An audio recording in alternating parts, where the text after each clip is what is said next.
Fala aí, galera botafoguense, mais uma vez com vocês aí trazendo conteúdo acerca do nosso glorioso Botafogo de Futebol e Regatas, que essa semana, na quinta-feira, mais propriamente dito, nos decepcionou aí com uma partida horrível diante da LDU e estamos eliminados da Libertadores da América. Agora é voltar as atenções para Campeonato Brasileiro, no jogo desse domingo às 18h30 diante do Juventude, e também na próxima quarta-feira diante do Vasco da Gama pela Copa do Brasil.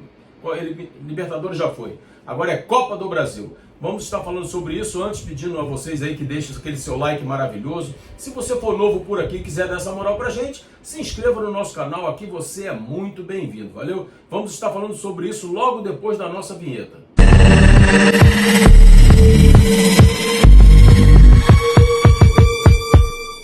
Então, galera, o nosso glorioso Botafogo de Futebol e Regatas, que nos trouxe tanta alegria no ano de 2024, 2025 está sendo trágico, dentro e fora de campo. Resultado, eliminação na Copa do Libertadores da América, uma eliminação que nós não esperávamos assim tão rápido, porque temos um elenco bom, mas algumas coisas foram feitas ao longo dessa trajetória totalmente equivocada, como por exemplo, contratação de jogadores caros que não renderam rigorosamente nada. Conclusão, jogamos sem zagueiro, sem centroavante, sem ponta direita, uma verdadeira tragédia. Mas Copa Libertadores é passado. Vamos agora falar sobre Campeonato Brasileiro. O Botafogo amanhã vai enfrentar amanhã não, né? Aliás, amanhã, hoje é sábado, vai enfrentar a equipe do Juventude, um jogo dificílimo. Por que um jogo dificílimo? Porque a gente não ganha lá, é um negócio assim trágico a maneira como o Botafogo joga lá em Caxias do Sul. Não só a gente, como todos os cariocas, né? Porque tem sido marca do futebol carioca sofrer no Jacone. Então o Flamengo não ganha há bastante tempo, o Vasco não ganha há bastante tempo, foi lá agora, perdeu de 2-0, e o Botafogo desde 96 também, que não bate 3 pontos lá. Então o Jacone é uma marca difícil para o carioca. É o calcanhar de Aquiles das equipes do Rio de Janeiro. Infelizmente isso. E também eu digo que é uma partida difícil porque o Botafogo está num momento psicológico ruim. Então tem uma série de fatores. A gente não sabe nem qual é o time que a gente vai estar levando para lá amanhã. Eu estou botando aqui no quadro agora para vocês verem o nosso campinho, como nós falamos que teríamos sempre aqui o nosso campinho com o nosso provável time. Aliás, eu digo que não é o provável time, é a opinião do Central Fogo. Então, tá aí o elenco que eu colocaria em campo, tá? Vocês estão vendo aí, eu colocaria John no gol, continuaria com o Vitinho, Matheus Ponte, infelizmente, as oportunidades que tem não aproveita. Colocaria o Alexander Barbosa pelo lado direito, David Ricardo, que já está pronto para voltar na esquerda, e Alex Telles na lateral esquerda. Na composição do setor defensivo, dos dois volantes, eu faria uma mudança. Eu colocaria Nilton e Danilo. Eu deixaria o Marlon Freitas descansando um pouco, e Marlon Freitas não anda bem. Colocaria Nilton e Danilo. Os dois homens ali, para poder tentar criar alguma coisa, eu ficaria com o Montoro de 10, exatamente isso, eu ficaria com o Montoro de 10 e colocaria à frente, eu colocaria o Arthur, ponta direita, eu colocaria o Arthur Cabral de centroavante e o Jefinho de ponta esquerda. Eu faria essa formação. Eu não sei se o Mário vai concordar comigo, mas eu acho que mudanças têm que ser feitas. Eu não sei. O que você acha? Não, eu tava pensando, quando você falou o Arthur, o Jefinho já me veio na cabeça de uma vez, né? Eu acho que é o que a gente tem, né? Eu tava mexendo num grupo de botafoguense e tal, os caras falaram que o fato do Jefinho ser o melhor ponta do nosso time fala mais sobre o nosso time do que sobre o Jefinho. E até porque ele é um cara que não dá pra se confiar, porque ele é um cara atleta, mas hoje você tem que dar o braço a torcer. Não adianta ficar, porque ele não é atleta, porque ele... Sendo que quem entra não faz o mínimo, não consegue. O ponta hoje que não parte pra cima é casinha, tem que sentar no banco. O Matheus Martins, eu tenho muitas ressalvas, não consigo confiar. Ele faz um jogo bom, 15 ruim. Porque qual foram os jogos bons do Matheus Martins no Botafogo? Contra o Flamengo? Só não dá para confiar muito, então é complicado. Então, Jefinho lá na frente, eu acho que o meio-campo excelente, não gosto do Newton, mas é o que se tem que jogar, e eu acho que é algo até mais pessoal, assim, de já não gostar mesmo, que você acaba se privando de olhar com bons olhos quando você já não gosta do atleta. Mas na marcação não tem comparação, é ele. O Marlon e o Danilo não podem jogar juntos, não pode de maneira nenhuma. A gente vai perder o Danilo com a característica dele e a gente já não tem o Marlon mesmo para marcar, então não vai ter. Então, acho que a escalação tem que ser essa. Savarino, casinha. É banco até segunda ordem. Até voltar a ser o Savarino de 2024. Até querer voltar, que já é um ponto já, porque você olha pra cara dele, nem querer ele quer. A bola passa na frente dele, ele não vai na bola, então é um jogador que não tá querendo. Se não tá querendo, senta na casa. Se o Correa não existe, é motor de 10 do Savarino, pra gente tentar quebrar essa escrita negativa lá no Jacone, que é muito difícil jogar lá. Então, eu no meu vídeo de ontem, quem me acompanha aqui sabe que eu falei exatamente dessa maneira. Isso foi até o Mário Felipe que levantou essa bola, né? A gente assistindo o jogo do Botafogo contra a LDU na última quinta-feira. E ele falou uma coisa que eu comentei no vídeo ontem, até citei que foi ele que disse isso. O Marlon Freitas é um jogador que eu gosto, mas ele não marca. Tem um amigo meu que diz que ele é arame liso, entendeu? Ele cerca, mas não agride ninguém. E com a saída do Gregory, ficou exposta a deficiência do Marlon Freitas em termos de marcação, porque o Danilo também não é esse jogador de marcação. Então, assim, o Marlon Freitas ficou exposto. A verdade é essa, porque o Gregory fazia para ele e para o Marlon. Ele fazia para os dois. Porque o cara tem muito pulmão, o cara tem muita garra, etc. O Alan não consegue fazer isso. Aliás, péssima partida do Alan na quinta-feira. O Danilo não consegue fazer isso. Então, nós temos que ter, como diz o meu amigo Robson Coroa lá do Fogo e Foco 7, temos que ter um jogador para fazer o serviço do trabalho sujo.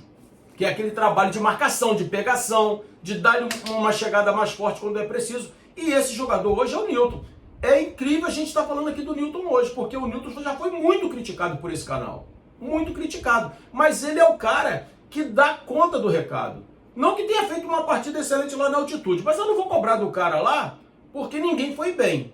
Mas hoje, a gente não pode abrir mão da marcação do Newton, porque o Marlon é deficitário nessa área e a gente precisa de dar uma reforçada nesse setor. É o seguinte, eu penso da seguinte forma: é melhor você jogar com um jogador contestado na dele do que você improvisar alguém para fazer essa função. Por exemplo, altitude, quinta-feira, Arthur Cabral não está em condição. Brother, Mastriani. Ah, você acha que o Mastriani ia fazer o gol da vitória? Não interessa. Não acho que ia. Mas quem é o atacante? É o Mastriani. Põe o referência. Ainda que ele esteja muito mal, ainda que ele não esteja perto de América Mineiro, igual ele jogou, ainda que ele não esteja perto de Atlético Paranaense, que ele jogou, ele sabe fazer a referência. E o cara de 30 anos de idade deve ter pelo menos aí uns 14, uns 10 anos pelo menos de carreira. Ele sabe fazer a referência, brother. Ah, tá mal, mas ele sabe. Então é melhor ter melhor do que botar o Savarino de 9. Pô. Não é a dele. A gente tem que criticar o Savarino por outros fatores. Por ele ser um mau 9, ele vai ser um mau 9. É igual criticar o Vitinho porque ele tá mal no gol. Não é a dele, pô. Não vai ser a dele. Exatamente. Então, quem é o volante de marcação hoje? Alan e Newton. O Alan é 12º jogador, tá? Já me iludi porque eu gosto muito do cara. Só que não vai entrar jogando. Não serve para entrar jogando.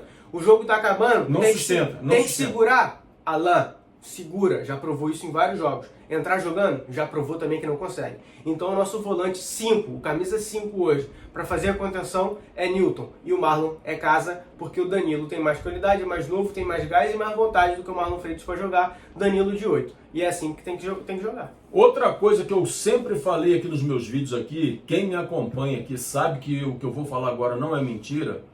Quando o Botafogo anunciou a contratação de Danilo, eu falei em vídeos nossos aqui, olha que eu tô falando aqui que eu gosto do Marlon Freitas, acho ele um baita de um jogador. E eu falei aqui que provavelmente no futuro Marlon Freitas perderia a posição dele no time. Mesmo sendo capitão, mesmo sendo líder de vestiário, com tudo isso ele perderia. Porque não, eu falei isso, não teria como jogar Danilo e Marlon Freitas. Eu falei isso. E o Danilo é muito mais jogador que o Marlon Freitas. Péssima partida diante da LDU, tá? A gente está falando de um jogador na sua história, no seu contexto histórico. Não estamos falando de uma partida. Então o Danilo, ele não vai ser reserva desse time do Botafogo. Eu acredito que ele vai evoluir, que ele vai melhorar sua performance. Então vai sobrar para quem? Vai sobrar para o Marlon. Porque o Marlon não vai fazer a função de marcador. O Danilo faz a do Marlon melhor que o Marlon. Sem dúvida. Faz melhor que o Marlon. Dúvida, então vai precisar de um jogador pegador no meio campo. Vai sobrar para o Marlon. E eu já falei isso há tempos atrás. E um adendo, pode ser que a péssima partida dele contra a LDU se dá pelo fato de ele ter que fazer as duas. Muitas pessoas, pela boa vontade, como o Marlon vinha jogando bem, pela boa vontade, falam assim, pô, os dois jogando juntos vai ser incrível. E não vai, porque a gente precisa de um cara para marcar. E o Danilo, o Danilo é primeiro volante, tem jogado... Não é, galera. Não é primeiro volante, não é. O Danilo é 8, clássico, ele joga de segundo volante, ajudar na saída de bola. E tem um detalhe, né, que a gente tem que observar aqui também, e aí fazendo uma defesa do Marlon, é que como ele entrou com 3 volantes, e o Alan não é confiável hoje para ser titular com marcação, isso pode ter confundido também um pouco o Marlon Freitas. E aí, eu apoio ou eu defendo? E nessa dúvida de se apoia ou se defende, ele acabou não fazendo nem uma coisa nem outra. E o Danilo, que tinha que sair com a bola, precisava defender. Não é a dele, fez mal. Aqui não é a dele e fez muito mal a dele. Exatamente. O Danilo errou passes assim, de 2 metros, coisa básica. Foi péssimo. Eu já falei há ano passado, meses atrás no caso, quando a gente não tinha o Savarino. Em algum jogo, a seleção não tinha o Savarino. Eu achava que em certos momentos era melhor usar o Marlon de 10. O Marlon é o 10? Não, o Marlon não é o 10. Mas num esquema onde se tem 3 volantes, eu não quero ver o Marlon na frente da zaga, porque não vai fazer. Então eu quero o Marlon lá na frente. Porque aí você tem o Danilo jogando de segundo, o Alan fazendo a contenção, o que deveria ser feito, não conseguiu, mas é o que deveria ser feito, é a função dele, e deixa o Marlon Freitas liberado. Porque ele fica liberado onde não se pode ficar liberado. Ele fica cercando sem marcar dentro da área. O primeiro gol, ele estava andando na marca do pênalti. Acho que o problema maior do primeiro gol foi o Danilo e o Telles, o Telles não tentou atrapalhar e o Danilo deixou. Mas o Marlon, no meio da área, no miolo da área, andando. Então libera não é a primeira vez que o Marlon Freitas faz isso. Tá? Que o time está sendo atacado, o atacante está a 5 metros à frente dele, 3 metros à frente dele, e ele vai no trotezinho. Ele não chega firme, forte na jogada. O treinador achou que o Savarino lá na frente tinha mais qualidade para ficar lá na frente, libera o Marlon e joga do jeito que sempre joga. 3 na frente, 10 flutuando entre linha e os 2 homens atrás. Porque assim é o que mais chega perto de dar certo de jogar. Porque o Marlon não vai marcar, não vai. Meu pai falou na live, eu escutei ele falando, eu estava aqui no quarto, eu escutei ele falando, foi o que a gente conversou no jogo.